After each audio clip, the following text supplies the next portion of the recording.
This is a torsion flywheel.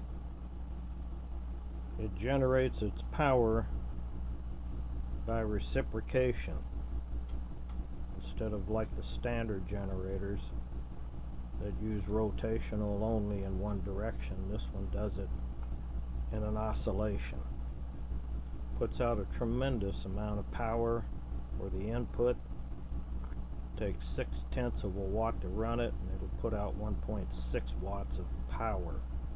The efficiency is so great here, I'm going to start it up and let it run 2 minutes and then shut it off and show you that it has power to charge the internal capacitor battery within the light, and after 2 minutes of run time it will run the light for 5 minutes. So I'm going to start it up now.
One minute of run time.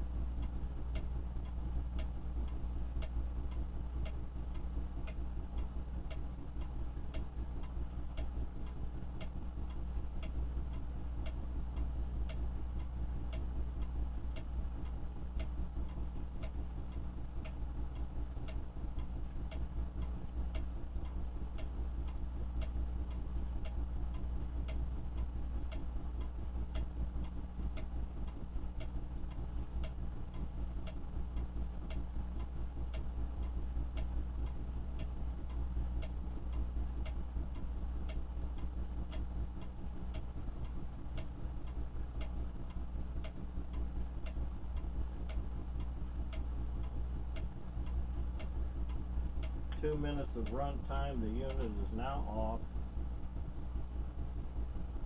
and you can see the light is still burning.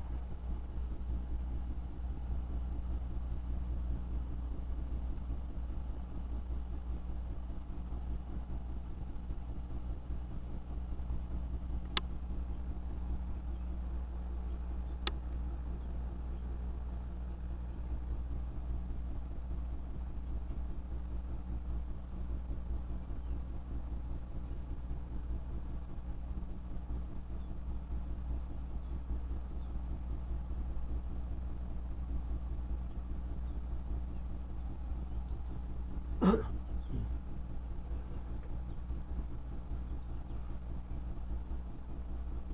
pendulum that swings back and forth like a clock will be replaced by this torsion flywheel, which will supply far greater power and velocity and watts for the size of the system. It takes 0.6 of a watt to actually power this, and its output capability is 1.6 watts.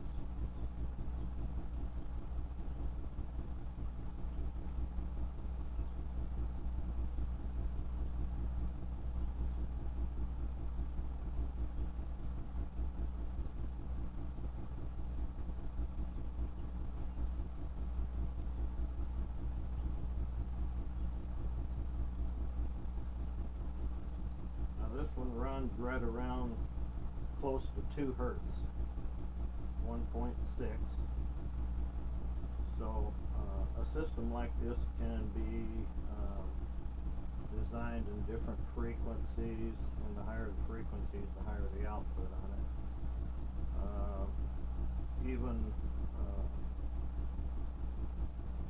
a 60 hertz reciprocating torque flywheel could be done, and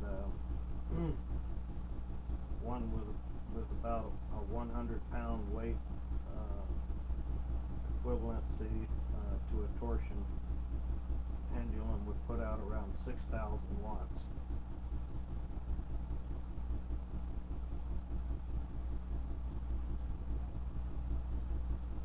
As far as I know, this is the first of its kind. I've never encountered anything anywhere. I've studied a lot of flywheels, but nothing within the reciprocation factors that beats kind of like a watch. And on the outer edge, of course, it's got the magnetic torque force that actually turns another generator inside that light that has a rechargeable capacity battery inside of it. And I was surprised to see how efficient it was, that it could actually run this light for that long under very little input. It virtually has no effect on the wheel whatsoever. It's called an eddy current generator, and they virtually produce zero drag. They're really an incredible kind of a generator, and they use that system in brake torquing in cars, for electric cars, to regenerate kinetic energy back into electrical energy, and I'm using it in the opposite way, to generate actually lighting to do that. And we are approaching our 5th minute here in 40 seconds, and the light is still burning. It'll actually burn beyond 5 minutes, but it seems to dim out more and more. But a usable light. Now, can you imagine a portable unit like this, about the size of a suitcase, on a camping trip? You could take and use solar. You could use a number of input of energies, solar probably being the most easiest way to do it, or an internal battery that could run lights, and campers could have electrical power all night long, charge up batteries, and then the unit would stop and then run off of what it is. It's 5 minutes now. So it could be as small, this generator could be as small as fitting in a cell phone. It could be as large as powering a house. It's really a unique system. I'm going to start it up again and get some close shots of the wheel.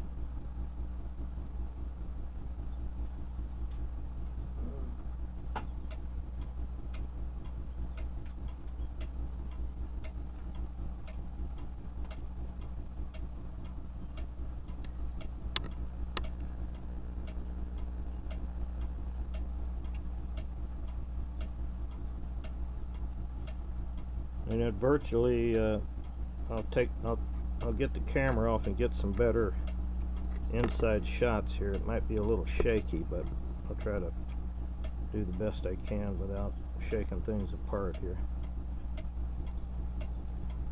Now you can see there's no touching. There's an absolute large amount of gap in between the light. There's absolutely no contact at all.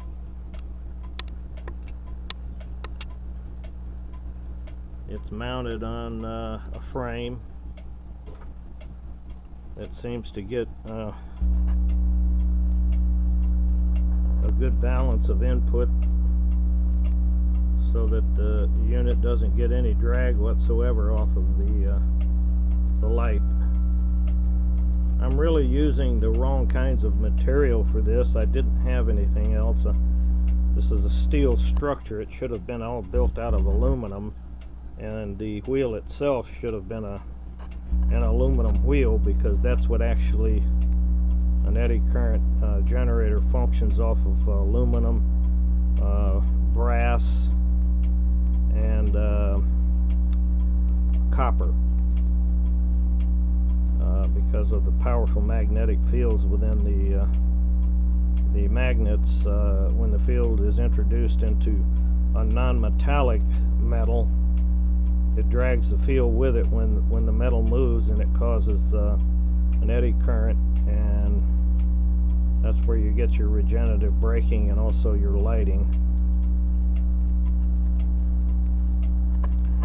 Okay, now I'm going to try to get some on the other side shots here.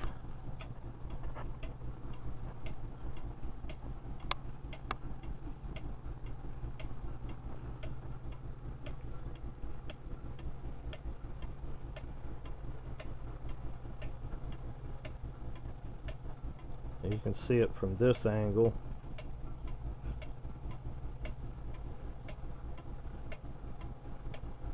I only use this system to power the wheel just for convenience purposes for energy input. It only takes 3 volts at I think what was it, 3 volts. It's using 0.6 of a watt. I can't remember what the current was now. I think it was something like 50-60.05. I'll figure it out before I close off the video.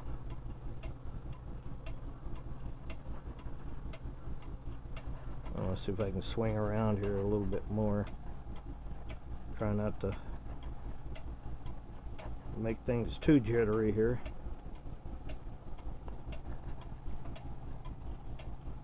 So you can kind of see it from that side.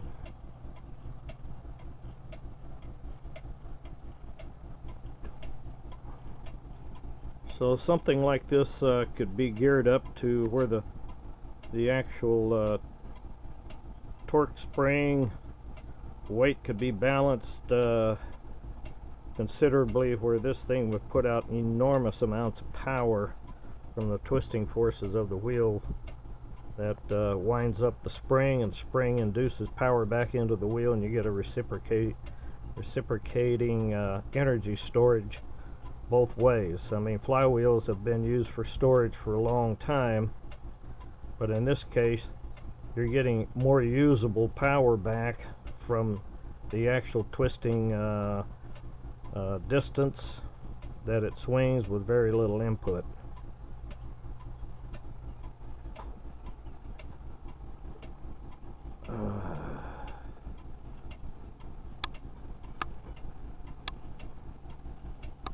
So